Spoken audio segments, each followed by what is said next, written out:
नमस्कार बच्चों, मैं अंकित सर।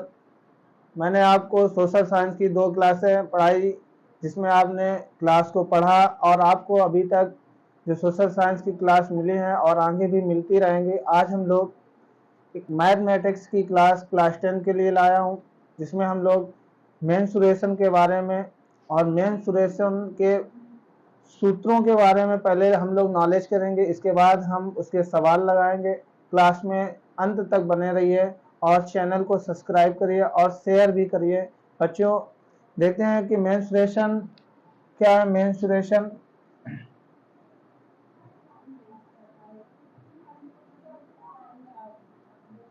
मेंसुरेशन में हम लोग पहले 2 डायमेंशन पढ़ेंगे, 2 डायमेंशन सूत्र देखेंगे, फिर 3 डायमेंशन देखेंगे। आज हम लोग सूत्रों के बारे में जानेंगे, फिर हम आगे देखेंगे एक एक सवाल को।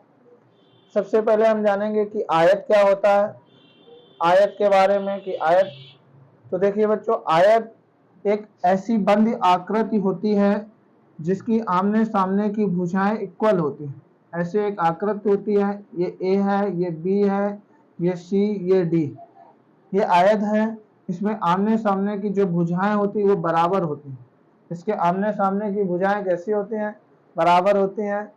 ये भुजा एल है और ये भी एल होगी, ये बी है, ये भी बी होगी। तो सबसे पहले हम जानेंगे कि आयत का क्षेत्रफल क्या होता है। आयत का क्षेत्रफल, किसी भी 2 डायमेंशन का जब हम क्षेत्रफल देखते हैं तो उसकी जो संलग्न भुजाएं होती हैं उनका अगर आप गुणा करा देते हैं तो उसका क्षेत्रफल निकल आता है। तो हम लोग देखेंगे इसकी भुजा की लंबाई एल है और इंटू क्या कर देंगे बी, तो इसका ये क्षेत्रफल हो गया एल इंटू बी। आयत का क्षेत्रफल क्या होता है? L into B. हम याद रखेंगे 2 डायमेंशन में जो संलग्न भुजाएं होती हैं उनका आप अगर गुणा कराते हैं तो उसका क्षेत्रफल पूरी ज्यामिति का निकल आता है। अब हम बात करते हैं आयत का परिमाप। आयत का परिमाप, किसी भी 2 डायमेंशन आकृति का अगर हम परिमाप निकालते हैं तो उसकी संलग्न भुजाओं का योग। परिमाप क्या होता है? संलग्न भुजाओं का योग होता है। परिमाप जो होता है उसकी संलग्न भुजाओं का योग। जितनी भी भुजाएं होती हैं सारी भुजाओं का योग कर दो। यहां से L plus B plus L plus B, ये इसका परिमाप होता है। एल एल 2l हो गया, बी बी 2b हो गया। यहां से 2 कॉमन कर लो तो क्या हो जाएगा? l प्लस बी, ये इसका परिमाप होता है।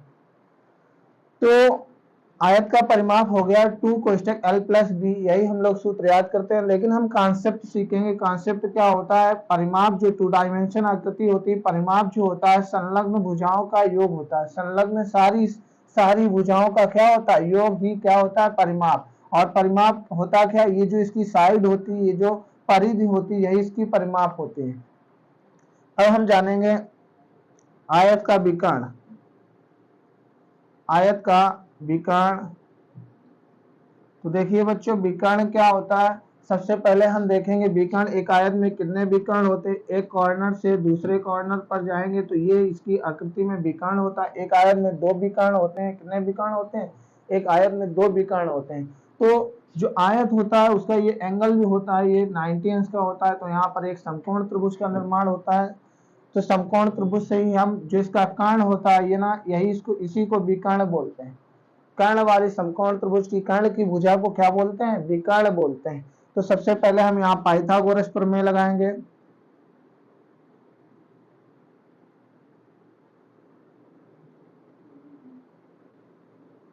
पाइथागोरस प्रमेय क्या होती है? देखिए, कर्ण का स्क्वायर इक्वल लंब का स्क्वायर प्लस आधार का स्क्वायर, ये पाइथागोरस प्रमेय होती है। कर्ण का स्क्वायर इक्वल लंब का स्क्वायर प्लस आधार का स्क्वायर। कर्ण है आपका बीडी स्क्वायर इक्वल टू लंब आपका बीसी, तो बीसी का स्क्वायर प्लस सीडी का स्क्वायर। ये भुजा आपकी कर्ण होती है। जो समकोण जो 90 अंश का एंगल होता है उसके सामने की भुजा हमेशा कर्ण होती है। 90 अंश के एंगल के सामने की भुजा कर्ण होती है, तो कर्ण का स्क्वायर यानी B D square equal to B C square plus C D square.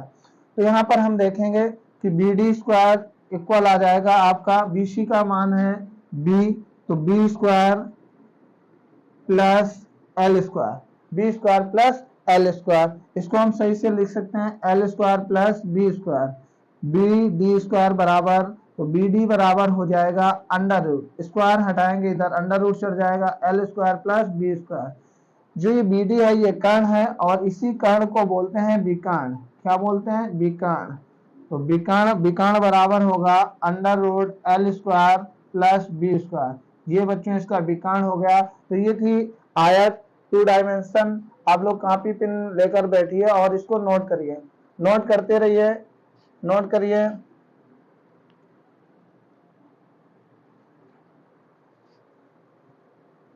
अब हम लोग आगे देखते हैं।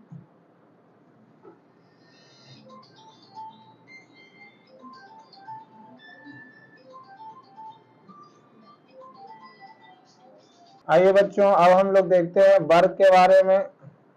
वर्ग के बारे में, तो वर्ग क्या होता है? वर्ग एक ऐसी आकृति होती है जिसकी सारी भुजाएं बराबर होती हैं और इसका भी एंगल 90 अंश का होता है। प्रत्येक एंगल, यहाँ ए होगा, यहाँ बी होगा, यहाँ सी होगा, ये डी होगा। ये भुजा भी ए होती है और ये भुजा भी ए होती है और ये भुजा भी ए होती है और ये भुजा भी ए होती है। वर्ग की सारी भुजाएं बराबर होती हैं, प्रत्येक भुजा बराबर होती है। यहाँ पर हम लोग देखेंगे कि वर्ग, तो सबसे पहले हम देखेंगे वर्ग का क्षेत्रफल। वर्ग का क्षेत्रफल, तो बच्चों हमने बताया था कि 2D डायमेंशन में जो क्षेत्रफल होता है वो संलग्न भुजाओं का गुणा होता है। क्या होता है? संलग्न भुजाओं का गुणा होता है। 2D डायमेंशन में जो वर्ग होता है वो संलग्न भुजाओं का गुणा होता है, यानी ये वाली भुजा a और इंटू a, तो क्या हो जाएगा? a का a में गुणा करेंगे, जब आधार समान होता है तो गुणा में घातें जुड़ती हैं, यानी a स्क्वायर। क्या हो गया? a square. तो वर्ग का क्षेत्रफल क्या होता है? भुजा स्क्वायर यानी a स्क्वायर। ये इसकी भुजा a है, ये a है, इन संलग्न भुजाओं का गुणा करा दिया तो क्या आया? a स्क्वायर आया। अब हम परिमाप की बात करते हैं। परिमाप की बात करते हैं, तो परिमाप हमने बताया था कि परिमाप जो होता है भुजाओं का योग होता है। परिमाप क्या होता है? भुजाओं का योग होता है। तो सारी भुजाएं जोड़ लो, ये हो गई आपकी a और प्लस a और प्लस a प्लस a, तो a क्या हो गया? a हो जाएगा 4a। कितना? यहाँ से यहाँ तक भुजा की लंबाई a, यहाँ से यहाँ तक भुजा की लंबाई a और यहाँ से यहाँ तक भुजा की लंबाई a और यहाँ से यहाँ तक भुजा की लंबाई a जोड़कर कितना हो गया? 4a हो गया। तो अब हम लोग जानेंगे, परिमाप के बाद जानेंगे कि विकर्ण क्या होता है। तो वर्ग में भी 2 विकर्ण होते हैं। विकर्ण इस कॉर्नर से इस कॉर्नर पर, ये इसका विकर्ण हो गया। तो वर्ग में भी 2 विकर्ण होते हैं। यहाँ भी एक 90 अंश का ये एंगल होता है, ये भी 90 अंश का होता है, ये इसके सामने। तो यहाँ पर भी हम लगाएंगे कि समकोण त्रिभुज, समकोण त्रिभुज BCD का क्षेत्रफल, BCD का क्षेत्रफल देखिए कैसे निकालेंगे। समकोण त्रिभुज BCD में पाइथागोरस प्रमेय लगाएंगे। पाइथागोरस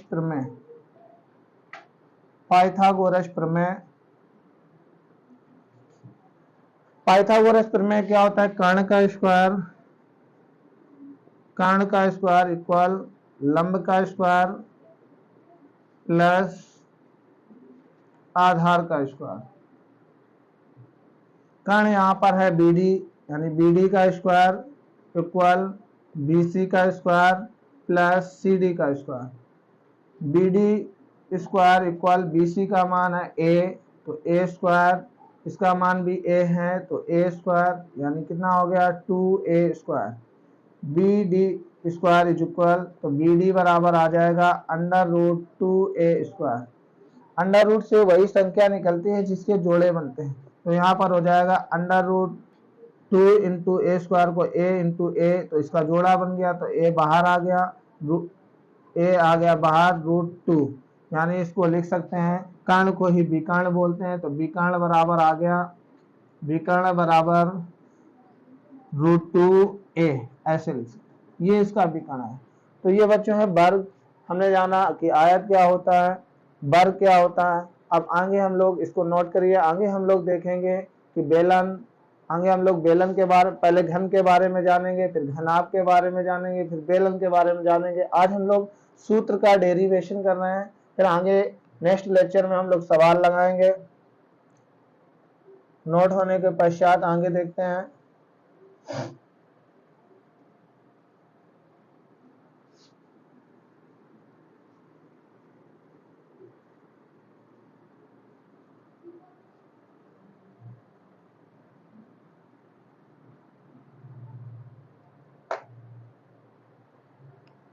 सबसे पहले हम लोग घन के बारे में जानते हैं कि घन क्या होता है। तो देखिए घन कैसी आकृति होती है, ये एक घनाभाकार आकृति है। घन की भी प्रत्येक भुजा बराबर होती है, ऐसे बनाते हैं घन।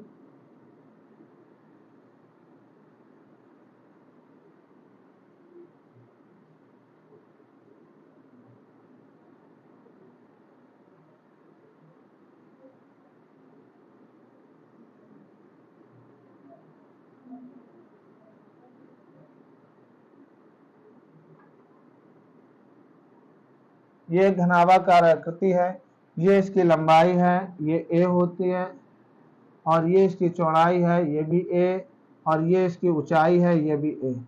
सबसे पहले हम जानते हैं कि घन में कितने पृष्ठ होते हैं। तो घन में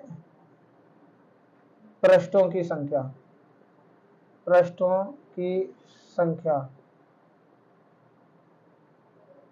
घन में 6 पृष्ठ होते हैं। एक ये पृष्ठ होगा ऊपर वाला, और एक इसके नीचे, इसको फर्स्ट भाग बोलेंगे, इसके नीचे होगा वो सेकंड भाग होगा, एक यहाँ पर थर्ड भाग होगा, उसके पीछे फोर्थ होगा, यहाँ पर फिफ्थ होगा, और एक ये पार्ट है।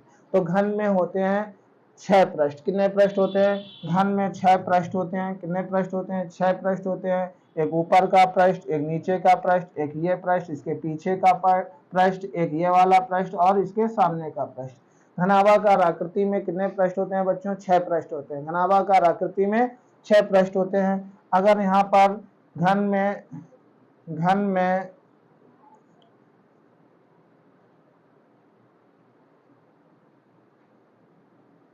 में कोरों की संख्या,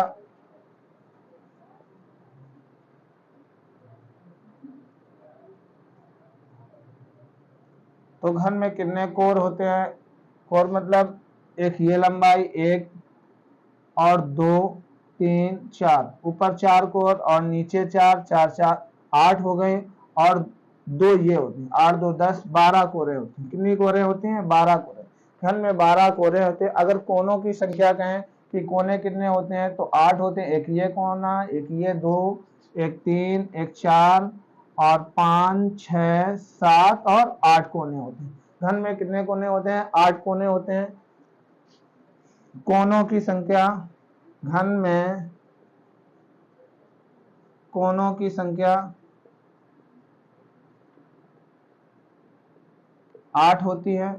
तो सबसे पहले हम घन की बात करते हैं, क्योंकि घनाभाकार आकृति 3 डायमेंशन में होती है। तो 3 डायमेंशन में लंबाई भी होती है, ये इसकी लंबाई है, और चौड़ाई भी होती है, और ऊंचाई भी होती है। 3 डायमेंशन में लंबाई, चौड़ाई और ऊंचाई होती है। तो घन का आयतन पहले हम देखेंगे। घन का आयतन, तो आयतन होगा लंबाई, आयतन बराबर होता है लंबाई गुणा चौड़ाई। हम लोग लंबाई लिख लेंगे, लंबाई गुणा चौड़ाई गुणा ऊंचाई। लंबाई गुणा चौड़ाई गुणा ऊंचाई। लंबाई कितनी है? a, चौड़ाई कितनी है? a, ऊंचाई भी कितनी है? a। तो घन का आयतन जो हो गया, क्या हो गया? a cube. गुणा में खाते जुड़ते हैं, तो कितना हो गया बच्चों? a क्यूब हो गया।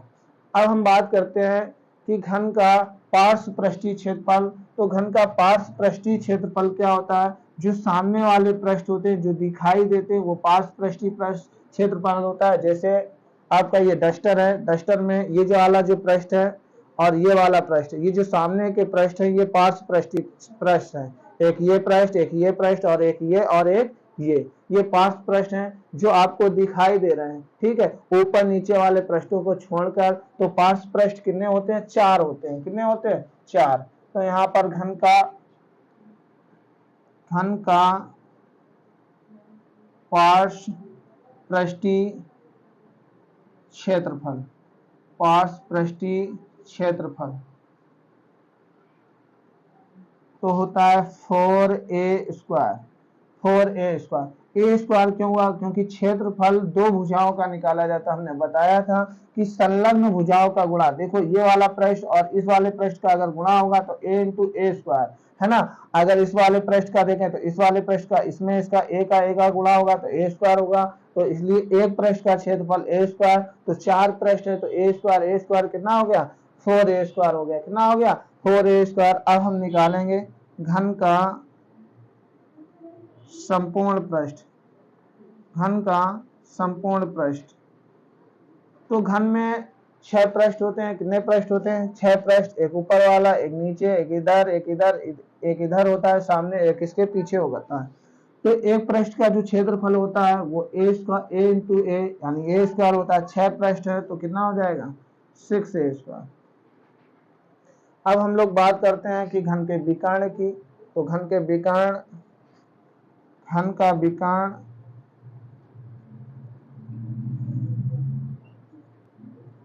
तो घन का विकर्ण होता है √3a। क्या होता है? √3a। ये घन के बारे में बच्चों नोट करिए। आगे हम लोग घनाभ के बारे में